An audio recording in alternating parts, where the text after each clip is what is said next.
2024년 7월 24일 가정예배를 하나님 앞에 드리시겠습니다. 기도하십니다.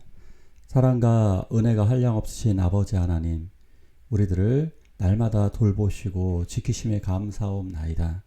또한 우리들이 일을 할 수 있도록 우리들의 건강을 주셨고, 또한 공부할 수 있는 지혜를 주심에 감사옵나이다.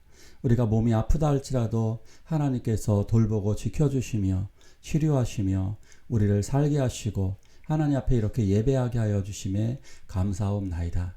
보이는 소망이 아니고 보이지 않는 소망이 영원한 소망입니다. 그 소망을 가지며 살아가게 하여 주시고 부활과 영원한 하나님의 나라 바라보며 살게 하여 주옵소서. 또한 이 땅에서 우리가 살아갈 때 하나님이 기뻐하시는 선한 뜻을 이루게 하여 주시옵소서. 오늘도 예배하는 주의 자녀들에게 은혜와 복을 내려 주시옵소서. 예수님의 이름으로 기도하옵나이다. 아멘. 사도신경으로 신앙 고백하십니다. 전능하사 천지를 만드신 하나님 아버지를 내가 믿사오며 그 외아들 우리 주 예수 그리스도를 믿사오니 이는 성령으로 잉태하사 동정녀 마리아에게 나시고 본디오 빌라도에게 고난을 받으사 십자가에 못 박혀 죽으시고 장사한 지 사흘 만에 죽은 자 가운데서 다시 살아나시며 하늘에 오르사 전능하신 하나님 우편에 앉아 계시다가 저리로서 산 자와 죽은 자를 심판하러 오시리라. 성령을 믿사오며 거룩한 공예와 성도가 서로 교통하는 것과 죄를 사하여 주시는 것과 몸이 다시 사는 것과 영원히 사는 것을 믿사옵나이다. 아멘.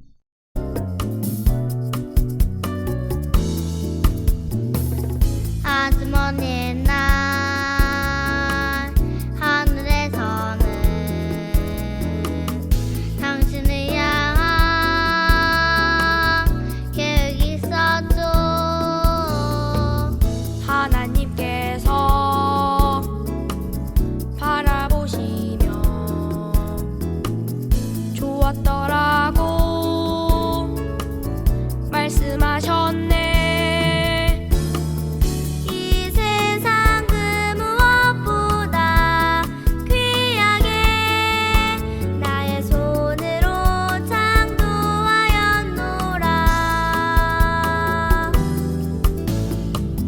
내가 너로 인하여 기뻐하노라. 내가 너를 사랑하노라.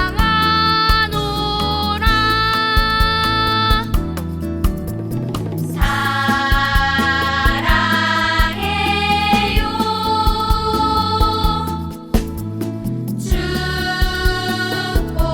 축복해요. 당신의 마음에 우리의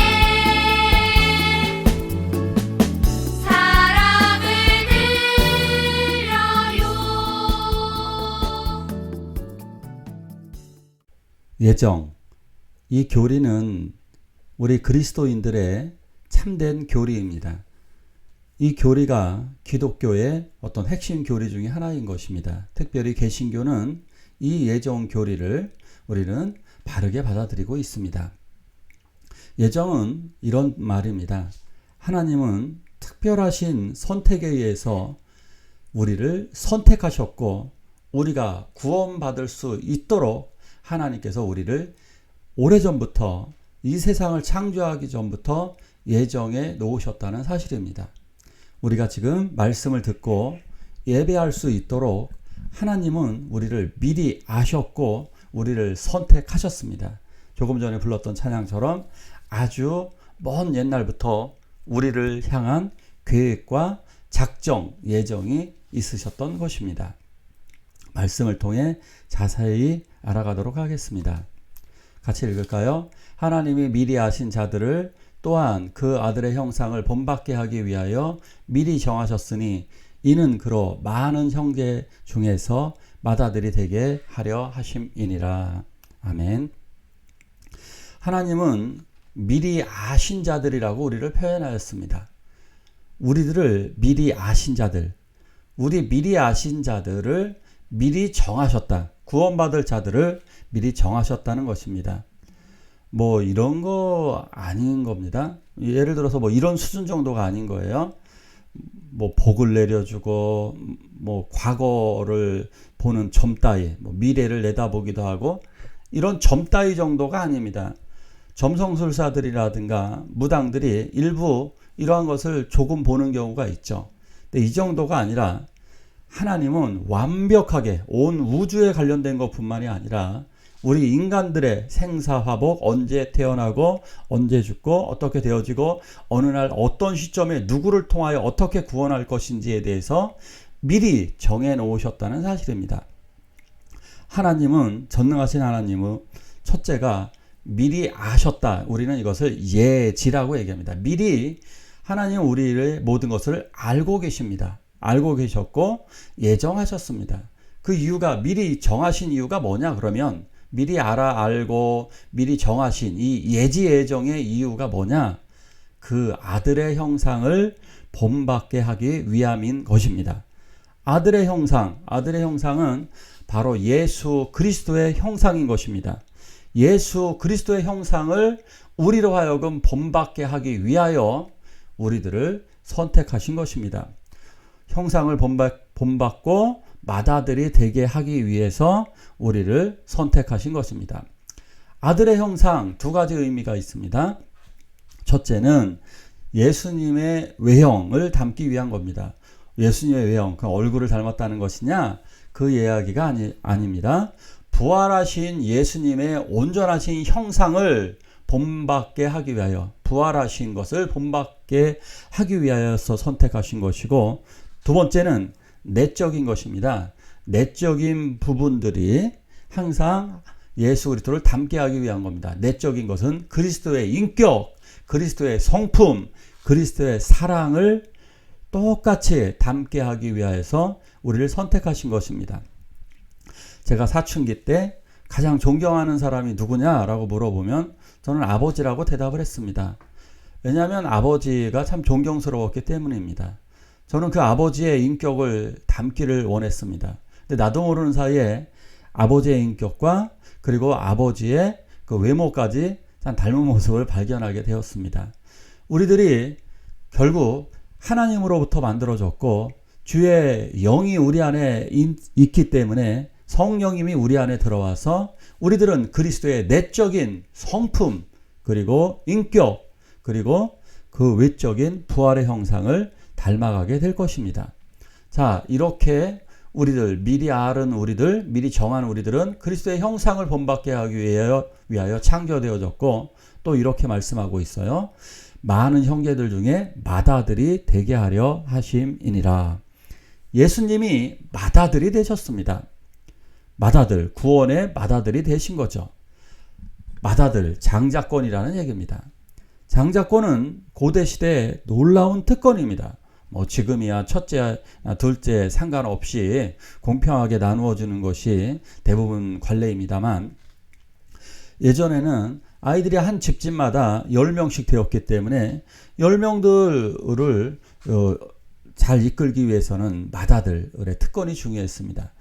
큰아들이 동생들을 책임지는 거죠. 이런 것을 장자권이라고 이야기합니다.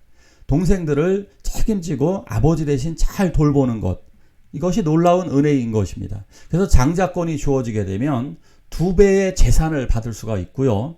그리고 영향력이 있어서 권한이 주어져서 집안을 돌볼 수 있는 경영권이 주어지게 되는 것입니다. 예수님은 우리들을 구원하심에 있어서 장자가 되셨고 그것을 선취하셨습니다. 그래서 예수님처럼 우리들도 장자권이 주어지는 겁니다. 맏아들이, 우리로 하여금 형제들 중에, 즉 내가 구원의 본보기가 되는 것입니다. 어떤 것으로요? 어떤 것일까요? 예수님처럼 우리가 그 언어를 사용하게 되는 거예요. 예수님처럼 구체적으로 얘기하는 겁니다. 예수님의 형상을 닮는다는 것, 맏아들이 된다는 것, 그것은 예수님을 닮는다는 것이라고 말씀드렸죠. 어떻게? 구체적으로는 예수님의 생명의 언어, 능력의 언어, 구원의 언어를 써야 되는 것입니다. 상대방 중심으로 사용되어져야 되는 것입니다. 예수님이 우물가의 여인을 만났을 때 그 여인을 중심으로 대화를 풀어나가게 됩니다. 그리고 결론적으로는 하나님의 말씀으로, 생명의 말씀으로 그 여인을 치유하여 구원에 이르게 됩니다. 예수님을 만난 사람들은 대부분 다 이러한 과정을 겪습니다. 자, 우리들의 언어가 결국에는 하나님 예수 그리스도의 언어를 사용을 해서 생명의 구원으로 이르러야 하는 것입니다. 또한 예수님의 행동을 닮아야 되겠습니다. 예수님의 순종의 행동, 즉 빛과 소금으로서 타인을 위해 내가 죽는 겁니다. 아까 조금 전에 언어 이야기를 했죠.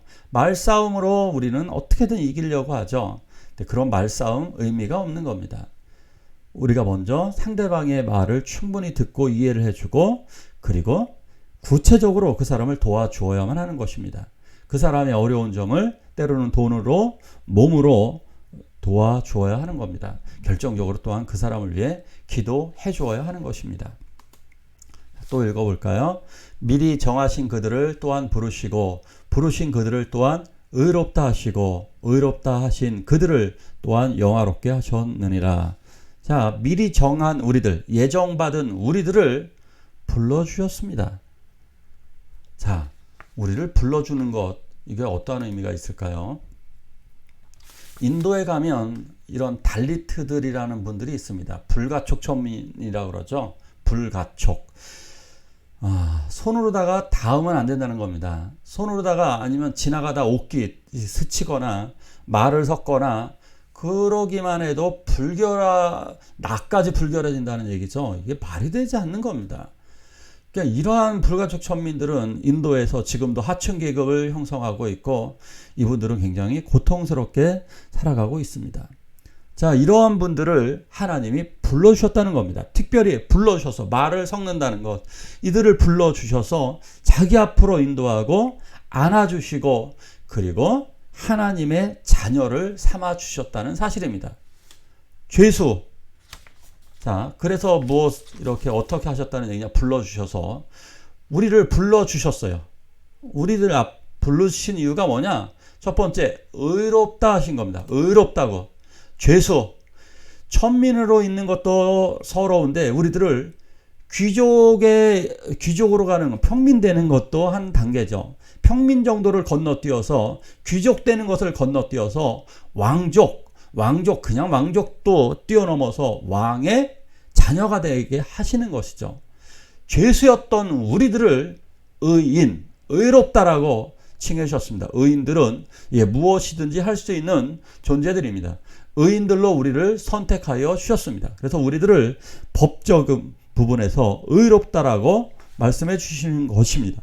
그러니까 예를 들면 낙제생을 합격한 사람으로, 일을 안 했는데도 월급을 주는 사람으로, 사형을 당해야 할 죄수를 의인으로 우리를 부르신 것입니다.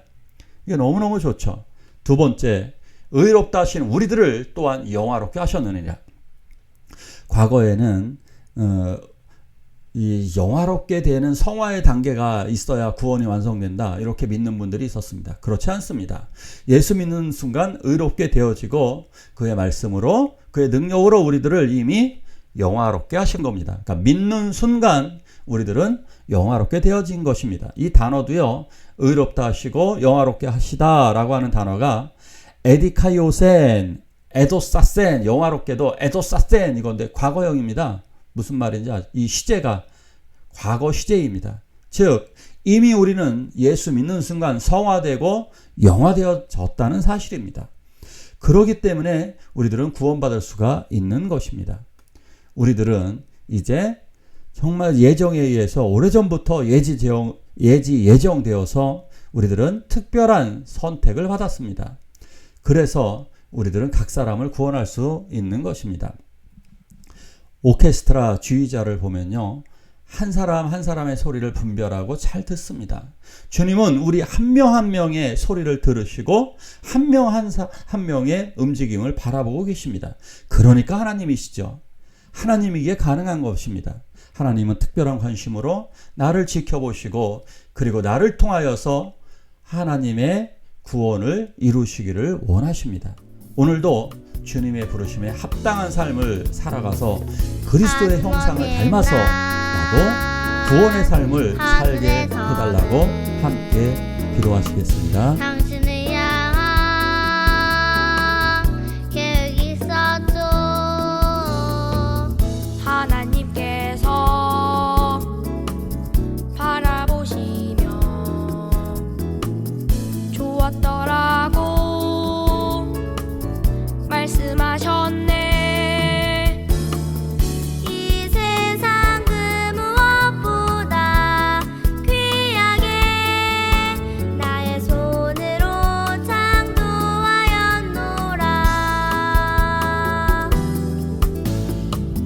내가 너로 인하여 기뻐하노라. 내가 너를 사랑하노라.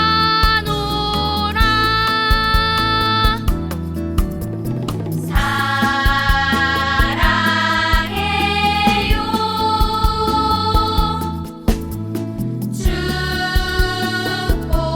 축복해요. 당신의 마음에 우리의 사랑을 드려요.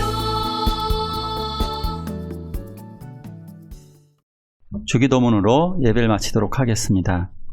하늘에 계신 우리 아버지여, 이름이 거룩히 여김을 받으시오며 나라가 임하옵시며 뜻이 하늘에서 이루는 것 같이 땅에서도 이루어지이다. 오늘날 우리에게 일용할 양식을 주옵시고 우리가 우리에게 죄지은 자를 사하여 준 것 같이 우리의 죄를 사하여 주옵시고 우리를 시험에 들게 하지 마옵시고 다만 악에서 구하옵소서. 대개 나라와 권세와 영광이 아버지께 영원히 있사옵나이다. 아멘.